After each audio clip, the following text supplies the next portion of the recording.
Manju's foodies സെറ്റിലേക്ക് എല്ലാവർക്കും സ്വാഗതം.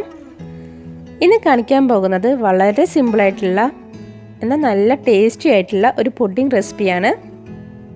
സാധാരണയായിട്ട് പുഡിംഗൊക്കെ ഉണ്ടാക്കുമ്പോൾ ചൈന ഗ്രാസ്, ജെലാറ്റിൻ അല്ലെങ്കിൽ എഗ്ഗ് ഇതൊക്കെ ചേർത്തിട്ടാണ് ഉണ്ടാക്കുക. എന്നാൽ ഈ ഒരു ഇൻഗ്രീഡിയൻറ്റ് ഒന്നും ചേർക്കാതെ വളരെ സിമ്പിളായിട്ട് എന്നാൽ നല്ല ടേസ്റ്റി ആയിട്ട് നമ്മുടെ കുട്ടികൾക്ക് വരെ ചെയ്തെടുക്കാൻ പറ്റുന്ന രീതിയിലാണ് ഞാനിന്നിവിടെ ഈ പുഡിംഗ് ഉണ്ടാക്കി കാണിക്കുന്നത്. സ്വീറ്റൊക്കെ ഇഷ്ടപ്പെടുന്ന എല്ലാവർക്കും ഇതിൻ്റെ ടേസ്റ്റ് ഇഷ്ടപ്പെടും. അത്രയും നല്ല ടേസ്റ്റാണ്. എന്നാൽ വളരെ കുറച്ച് ഇൻഗ്രീഡിയൻസ് മാത്രം മതി ഇതിന്. അപ്പോൾ എങ്ങനെയാണ് ഈ മിൽക്ക് പുഡിങ് വീട്ടിൽ റെഡിയാക്കി എടുക്കുക എന്ന് നോക്കാം. ആദ്യം നമുക്ക് ഇതിലേക്ക് വേണ്ടിയിട്ടുള്ള എല്ലാ ഇൻഗ്രീഡിയൻസും ഒന്ന് മിക്സ് ചെയ്തെടുക്കണം. അതിനുശേഷം അത് സ്റ്റൗവിലോട്ട് വെച്ചിട്ട് കുക്ക് ചെയ്യുകയാണ് ചെയ്യുക. അപ്പോൾ ഞാൻ എടുത്തിരിക്കുന്നത് ഇങ്ങനൊരു പാത്രമാണ്. അപ്പോൾ ഇതിലേക്ക് നമുക്ക് ഓരോ ഇൻഗ്രീഡിയൻസ് ആയിട്ട് ചേർത്ത് കൊടുക്കാം. ഇവിടെ ഞാനിന്ന് മെഷർമെൻ്റ് എല്ലാം കാണിക്കുന്നത് മെഷർമെൻറ്റ് കപ്പിലൊന്നുമല്ല, ഇതുപോലെ നോർമൽ ഒരു ഗ്ലാസ്സിലാണ്. അപ്പോൾ എല്ലാവർക്കും പെട്ടെന്ന് തന്നെ മനസ്സിലാകാൻ വേണ്ടിയിട്ടാണ് ഞാനിങ്ങനെ ഗ്ലാസ് എടുത്തത്. അപ്പോൾ നിങ്ങൾ ഇതുപോലത്തെ ഒരു ഗ്ലാസ് എടുക്കണമെന്നൊന്നുമില്ല കേട്ടോ. നിങ്ങൾ മെഷർമെൻറ്റ് കപ്പിലോ അതല്ലെങ്കിൽ ഗ്ലാസ്സിലോ ബൗളിലോ എന്തിലാണോ അളവെടുക്കുന്നത് ആ അളവുകളെല്ലാം ഞാനീ പറയുന്ന അളവിനനുസരിച്ചിട്ട് എടുത്താൽ മതി. ഇതേ അളവിൽ ചെയ്തെടുക്കുകയാണെങ്കിൽ നല്ല പെർഫെക്റ്റ് ആയിട്ടുള്ള നല്ല ടേസ്റ്റി ആയിട്ടുള്ള മിൽക്ക് പുഡിങ് നമുക്ക് ചെയ്തെടുക്കാവുന്നതാണ്. അപ്പോൾ ആദ്യം നമ്മൾ ചേർത്ത് കൊടുക്കുന്നത് 3/4 ഗ്ലാസ് പൊടിച്ച പഞ്ചസാരയാണ്. പഞ്ചസാര നല്ലതുപോലെ പൊടിച്ചെടുക്കണം, ഒട്ടും തരിയില്ലാത്ത രീതിയിൽ. ഈ ഒരു മധുരം എന്ന് പറഞ്ഞു കഴിഞ്ഞാൽ പാകത്തിനുള്ള മധുരമാണ്. ഇതിനേക്കാൾ കൂടുതൽ മധുരം നിങ്ങൾക്ക് വേണമെങ്കിൽ അളവ് കൂടുതലെടുക്കാം. ഇനി ഇതിലേക്ക് ചേർക്കുന്നത് അതേ ഗ്ലാസ്സിൽ തന്നെ 1/4 ഗ്ലാസ് കോൺഫ്ലോർ ആണ്. ഇനി ഇതിലേക്ക് 1/4 ടീസ്പൂൺ വാനില പൗഡർ കൂടെ ചേർത്ത് കൊടുക്കാം, അല്ലെങ്കിൽ എസൻസ് ചേർത്ത് കൊടുത്താലും മതി. ഇനിയിപ്പോൾ ഇത് രണ്ടും ഇല്ല എന്നുണ്ടെങ്കിൽ കുറച്ച് ഏലക്കയുടെ പൊടി ചേർത്ത് കൊടുത്താൽ മതി. ജസ്റ്റ് ഒരു ഫ്ലേവർ കിട്ടാൻ വേണ്ടിയിട്ട് ആഡ് ചെയ്യുന്നു എന്നേ ഉള്ളൂ. ഇനി ഇതിലേക്ക് നമ്മൾ ചേർക്കാൻ പോകുന്നത് പാലാണ്. ഞാനിപ്പം ആകെ ഇതിലേക്ക് എടുത്തിരിക്കുന്ന പാലിൻ്റെ അളവെന്ന് പറഞ്ഞു കഴിഞ്ഞാൽ 2 ഗ്ലാസ്സാണ്. അതിൽ നിന്ന് കുറച്ച് പാല് ഞാനിപ്പോൾ ഇതിലേക്ക് ഒഴിച്ച് ഇതൊന്ന് മിക്സ് ചെയ്തെടുക്കുന്നുണ്ട്. ഏതാണ്ട് ഇപ്പോൾ 1/2 ഗ്ലാസ് പാല് ഞാൻ ഒഴിച്ചിട്ടുണ്ട്. കാരണം പഞ്ചസാരയും കോൺഫ്ലോറും പാലും കൂടി ചേർത്ത് നല്ലതുപോലെ ഒന്ന് കട്ടയില്ലാത്ത രീതിയിൽ ഒന്ന് മിക്സ് ചെയ്തെടുക്കണം. അതിന് വേണ്ടിയിട്ടാണ് കുറച്ച് പാൽ ഒഴിച്ചിട്ട് മിക്സ് ചെയ്യണത്. എല്ലാം കൂടിയിട്ട് നല്ലതുപോലെ ഒട്ടും കട്ട പിടിക്കാത്ത രീതിയിൽ തന്നെ മിക്സ് ചെയ്തെടുക്കണം. നമ്മളിപ്പോൾ നല്ലതുപോലെ മിക്സ് ചെയ്തെടുത്തിട്ടില്ല എന്നുണ്ടെങ്കിൽ നമ്മൾ കുക്ക് ചെയ്യുന്ന സമയത്ത് ഇത് ചിലപ്പോൾ കട്ട പിടിക്കാൻ ചാൻസ് ഉണ്ട്. അതുകൊണ്ടാണ് നല്ലതുപോലെ തന്നെ മിക്സ് ചെയ്യണമെന്ന് പറയുന്നത്.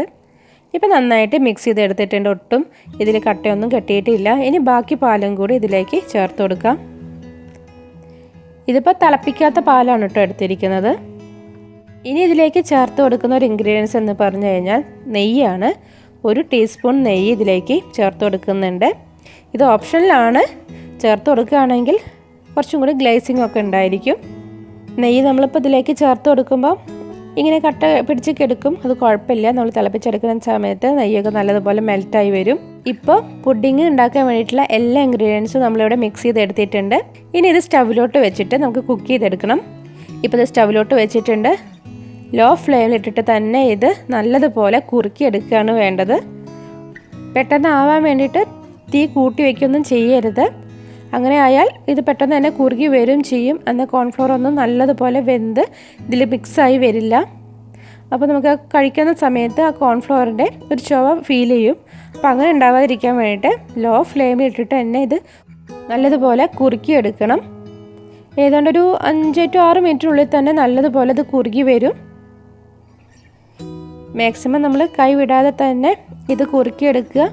കുഞ്ഞുങ്ങൾക്കൊക്കെ കുറുക്കുണ്ടാക്കി കൊടുക്കില്ല, അതേപോലെ തന്നെ ആ ഒരു ടെക്സ്ചറിലാണ് നമുക്കത് ചെയ്തെടുക്കേണ്ടത്. ഇപ്പോൾ ഏതാണ്ട് ഒരു 2 മിനിറ്റ് നേരം കഴിഞ്ഞിട്ടുണ്ട്.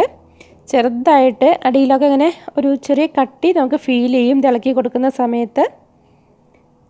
ഇനി നമ്മൾ കൈ എടുക്കാതെ തന്നെ ഇളക്കി കൊടുക്കണം. പെട്ടെന്ന് അല്ലെങ്കിൽ ഇത് കട്ട കെട്ടും. കട്ടയൊന്നും കെട്ടാതെ നല്ലതുപോലെ ഇളക്കി ഇത് കുക്ക് ചെയ്തെടുക്കുകയാണ് വേണ്ടത്. ഇപ്പോൾ ഇതേ ഇങ്ങനെ കുറുകി വരാൻ തുടങ്ങിയിട്ടുണ്ട്. ഇപ്പോൾ ഒരു 5 മിനിറ്റ് ആവാറായിട്ടുണ്ട്. നല്ലതുപോലെ അതിങ്ങനെ കുറുകി നല്ലൊരു ഗ്ലേസിങ് നമുക്കിപ്പോൾ കാണാൻ പറ്റും. ഒന്നും കൂടി മാക്സിമം ഒരു 1 മിനിറ്റ് നേരം കൂടി നമുക്കിതൊന്ന് കുറുക്കിയെടുക്കാം. ഇപ്പോൾ അത്യാവശ്യം കട്ടിയായി വന്നിട്ടുണ്ട്. ഈ ഒരു പാകത്തിന് നമുക്കിത് അടുപ്പിൽ നിന്ന് മാറ്റാം. ഫ്ലെയിം ഓഫ് ചെയ്യാം. ഇനി ഇത് ചൂടോടെ കൂടി തന്നെ അപ്പോൾ തന്നെ നമുക്കൊരു മറ്റൊരു പാത്രത്തിലേക്ക് മാറ്റാം. നിങ്ങൾക്ക് എങ്ങനെയാണോ ഈ പുഡിങ്ങിൻ്റെ ഷേപ്പ് വേണ്ടത് അതിനനുസരിച്ചിട്ടുള്ള പാത്രങ്ങളിലേക്ക് ഇത് മാറ്റാവുന്നതാണ്. ഞാനിപ്പോൾ ഇതുപോലത്തെ ചെറിയ ബൗളുകളാണ് എടുത്തിരിക്കുന്നത്. ഇതിൽ ഞാൻ മുന്നേ തന്നെ കുറച്ച് നെയ്യൊക്കെ ഒന്ന് തടവിയിട്ട് വെച്ചിട്ടുണ്ടായിരുന്ന ബൗളുകളാണ്. നെയ്യ് തടവി കൊടുക്കുന്നത് നമുക്ക് പെട്ടെന്ന് തന്നെ പുഡിങ് തിന്ന് അടർന്നു പോരാൻ വേണ്ടിയിട്ടാണ്. അപ്പോൾ പുഡിങ് മിക്സ് ഈ ഓരോ ബൗളുകളിലേക്കും ഒഴിച്ചു കൊടുക്കാം. ഇതേപോലത്തെ ബൗളുകളൊന്നും വേണമെന്നില്ല. ഗ്ലാസിൻ്റെയോ അല്ലെങ്കിൽ വേറെ എന്തെങ്കിലും ബൗളുകൾ എടുക്കാവുന്നതാണ്. അപ്പം നിങ്ങൾക്ക് ഏത് സൈസിനാണോ ഏത് ഷേപ്പിലാണോ വേണ്ടത് അതിനനുസരിച്ചിട്ടുള്ള പാത്രത്തിലേക്ക് ഇത് മാറ്റിയാൽ മതി. ഇപ്പോൾ എല്ലാ ബൗളുകളിലും പുഡിങ് മിക്സ് ഒഴിച്ചു കൊടുത്തിട്ടുണ്ട്. ഇനി ഇത് പതിയെ ഒന്ന് ടാപ്പ് ചെയ്ത് കൊടുക്കാം. എയർ ബബിൾസ് ഒക്കെ ഉണ്ടെങ്കിൽ ഒന്ന് പോകാൻ വേണ്ടിയിട്ടാണ്. ഇനി നമുക്ക് ഇത് ഫ്രിഡ്ജിൽ സെറ്റ് ആവാൻ വേണ്ടിയിട്ട് വെക്കണം. ഏതാണ്ട് ഒരു മണിക്കൂർ നേരം നമുക്കിത് ഫ്രിഡ്ജിൽ വയ്ക്കാം. പുറത്ത് വെച്ചാലും ആവും, പക്ഷേ കുറച്ച് കൂടുതൽ ടൈം എടുക്കും. അതുകൊണ്ടാണ് ഫ്രിഡ്ജിൽ വെക്കുന്നത്. ഇതിപ്പോൾ 1 മണിക്കൂർ നേരം ഫ്രിഡ്ജിൽ വെച്ചിട്ടുണ്ട്. നല്ലതുപോലെ സെറ്റായി വന്നിട്ടുണ്ട്. ഇപ്പോൾ നമുക്ക് കാണാം, നമ്മൾ വിരൽ വെച്ചിട്ട് ഇങ്ങനെ ജസ്റ്റ് ഒന്ന് നീക്കി കൊടുക്കുമ്പോൾ തന്നെ ഇത് പാത്രത്തിൽ നിന്ന് അടർന്ന് നിൽക്കുന്നത് കാണാം. ഭയങ്കര സോഫ്റ്റാണ് കേട്ടോ. അപ്പോൾ പതിയെ വേണം ഇതിന്ന് മറ്റൊരു ബൗളിലേക്ക് മാറ്റാൻ. ഇനി ഇത് ഈ ബൗളിൽ നിന്ന് മാറ്റണം. അപ്പോൾ ഞാൻ ഒരെണ്ണം നിങ്ങൾക്കൊന്ന് കാണാൻ വേണ്ടിയിട്ട് കയ്യിലെടുത്ത് കാണിച്ചു തരാം. ഇതിങ്ങനെ പതിയെ വിരൽ കൊണ്ടൊന്ന് പതിയെ അടർത്തുക. അതിനുശേഷം ഇത് പതിയെ കയ്യിലേക്ക് കൊട്ടിയെടുക്കുകയാണ്. കണ്ടില്ലേ, ഭയങ്കര സോഫ്റ്റാണ്. നിങ്ങളിത് സെർവ് ചെയ്യാൻ നേരത്തെ ഇങ്ങനെ എടുക്കരുത് കേട്ടോ. ഏത് പ്ലേറ്റിലേക്കോ അല്ലെങ്കിൽ ബൗളിലേക്കാണോ സെർവ് ചെയ്യാൻ ഉദ്ദേശിക്കുന്നത് അതിലേക്ക് കഴിക്കുന്ന നേരത്തേക്ക് മാറ്റിയാൽ മാത്രം മതി. അതല്ലെങ്കിൽ അതിൻ്റെ ഷേപ്പ് അല്ലെങ്കിൽ അത് പൊട്ടിപ്പോവുക അല്ലെങ്കിൽ ഷേപ്പ് മാറിപ്പോവുകയൊക്കെ ചെയ്യും. ജസ്റ്റ് ഞാൻ നിങ്ങൾക്ക് കാണാൻ വേണ്ടിയിട്ട് ഇങ്ങനെ എടുത്തുന്നേ ഉള്ളൂ. ഇനി ഇതേപോലെ തന്നെ നമുക്ക് ബാക്കിയുള്ളത് പ്ലേറ്റുകളിലേക്ക് മാറ്റാം. ഇപ്പോൾ അടുത്തൊരു പുഡിങ് ഞാൻ ഇതേപോലെ തന്നെ വിരൽ വെച്ച് പതിയെ ഒന്ന് അടർത്തിയതിന് ശേഷം ഈ പ്ലേറ്റിലേക്ക് പതിയെ ഇട്ട് കൊടുക്കുന്നുണ്ട്.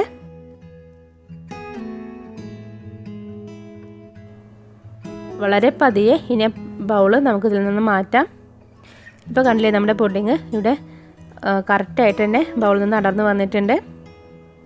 ഇനി ഈ പുഡിങ്ങിൻ്റെ ടേസ്റ്റും അതേപോലെ തന്നെ ഭംഗിയും ഒന്ന് കൂട്ടിയെടുക്കാൻ വേണ്ടിയിട്ട് ഇതിൻ്റെ മുകളിലേക്ക് ഒരു ഇൻഗ്രീഡിയൻറ്റും കൂടി ഇട്ട് കൊടുക്കാം. ഇത് ഡെസിക്കേറ്റഡ് കോക്കനട്ട് ആണ്. ഇതും കൂടി നമുക്കിതിൻ്റെ മുകളിലേക്ക് ഇട്ട് കൊടുക്കാം. അപ്പോൾ ഇടയ്ക്കിടയ്ക്ക് കഴിക്കുമ്പോൾ ഇത് കടിക്കാൻ വേണ്ടിയിട്ട് നല്ല ടേസ്റ്റ് ആയിരിക്കും. ഇനി ഇതിനെ ഒന്നും കൂടി ഡെക്കറേറ്റ് ചെയ്തെടുക്കാൻ വേണ്ടിയിട്ട് ഒരു ചെറിയും അതുപോലെ 2-3 പീസ് ബദാമിൻ്റെയോ അല്ലെങ്കിൽ എന്തെങ്കിലും നട്ട്സോ അതിൻ്റെ മുകളിലേക്ക് കട്ട് ചെയ്ത് വെച്ച് കൊടുക്കാം. ഇതൊക്കെ ഓപ്ഷനിലാണ് കേട്ടോ, ജസ്റ്റ് ഭംഗിക്ക് വേണ്ടിയിട്ടാണ്. അങ്ങനെ നല്ല ഭംഗിയായിട്ടുള്ള എന്നാൽ നല്ല ടേസ്റ്റി ആയിട്ടുള്ള പൂ പോലെ അല്ലെങ്കിൽ മഞ്ഞ് പോലെ എന്നൊക്കെ പറയുന്ന പോലെ അത്ര സോഫ്റ്റ് ആയിട്ടുള്ള പുഡിങ് ഇവിടെ റെഡി ആയിട്ടുണ്ട്. വളരെ എളുപ്പമല്ലേ ഉണ്ടാക്കിയെടുക്കാൻ വേണ്ടിയിട്ട്. ഫീഡ്ബാക്കൊക്കെ അറിയിക്കണം. ഇന്നത്തെ വീഡിയോ എല്ലാവർക്കും ഇഷ്ടപ്പെട്ടിട്ടുണ്ടാവും എന്ന് കരുതുന്നു. എന്നും പറയുന്ന പോലെ തന്നെ വീഡിയോ ഇഷ്ടപ്പെട്ടാൽ ലൈക്ക് ചെയ്യുക, ഷെയർ ചെയ്യുക. ഇതുവരെ ചാനൽ സബ്സ്ക്രൈബ് ചെയ്യാത്തവരാണെങ്കിൽ സബ്സ്ക്രൈബ് ചെയ്തിട്ട് സപ്പോർട്ട് ചെയ്യുക. അപ്പോൾ നമുക്കിനി അടുത്ത വീഡിയോയിൽ കാണാം. അതുവരെ എല്ലാവരോടും ബൈ.